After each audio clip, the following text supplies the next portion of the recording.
Okay, let's start big picture. What was the goal for the month overall revenue-wise? What was the actual for the month? If you recall, the goal was $48,950. The actual was $46,260, sort of, or $47,193. Why are the numbers different? Well, they're different because it depends on whether you're looking at what was charged in the month and what hit the bank account in the month.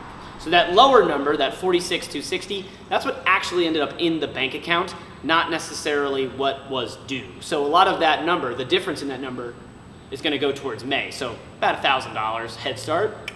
Nice. I'll take it. Gonna need it. According to my QuickBooks, in the bank account is that 46 number. According to my credit card processing, 47, that number, that's what I'm owed, that's what's coming. So that's why there's a difference. It's really just an accounting thing. So just because an account was charged on April 30th doesn't mean it hit my bank account.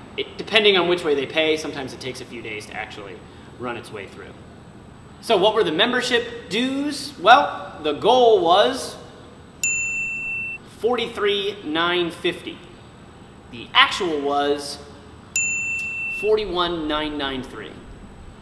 So I know you're probably going to say, well, didn't you show a number, whatever that was, 10 days ago or so, that said you were at like 43 something?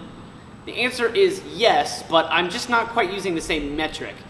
The metric I showed was bills due in that month. So, two basic implications there. Number one, they were due that month. That doesn't mean they were processed that month. As I mentioned with the overall goal, just because it's billed on April 30th doesn't mean it hits the bank account April 30th. So sometimes they take a little while.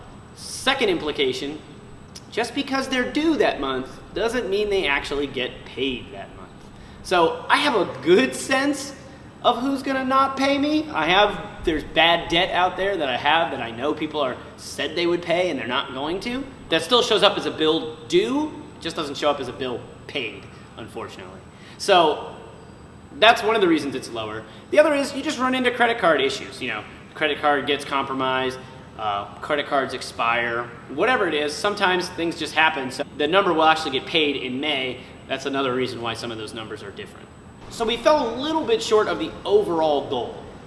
I think the best way to describe how I feel about that is I'm happy, I'm not satisfied. I'm not happy that we fell short of the goal, obviously, especially because, as I mentioned, April's a pretty easy month to hit and we still managed to fall short.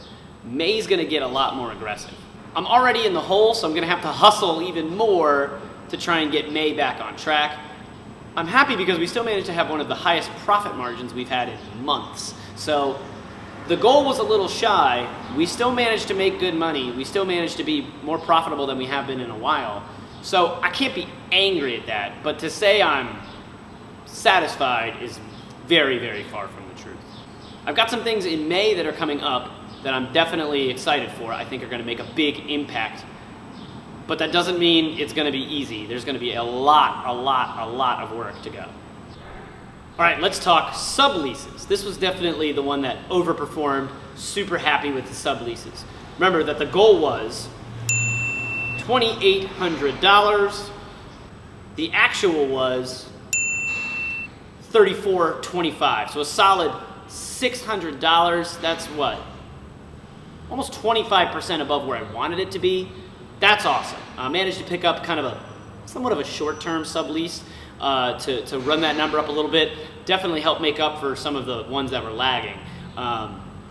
Really excited about May. I'm hoping this happens in May. It might not, but I've got an awesome sublease coming in, hopefully in the month of May, that will definitely make that number way ahead of schedule. But it's not yet certain, so I don't want to quite jinx it, but as soon as I have it inked, I will have it for you. So overall, April subleases, A+. All right, April retail numbers, was super stoked about this. The goal was $700. The actual was $1,495. A solid 100% over the goal. Did not expect that, but damn, I was happy to have it. RX bars sell like crazy. That's really the only retail we have. Definitely some shirts. We did some kind of shirt moving, trying to kind of cut them down clear out the inventory for some summer stuff, but between shirts and RX bars, dude, that was awesome. Retail was money. I'm always a little leery of trying to up retail super hard, but also have some new stuff coming in May that will help tick that number up a bit. But I think retail, while it's way ahead of where I want it to be, which is fantastic, it's still a little hard to grow. Some of the other numbers have much more room for growth, which I'm ecstatic about. Retail is really going to be one of those hard ones to get pumping and to actually grow it. Takes a lot of effort. Again, super happy with where they are, but retail is definitely going to be one of the harder ones to grow as we progress.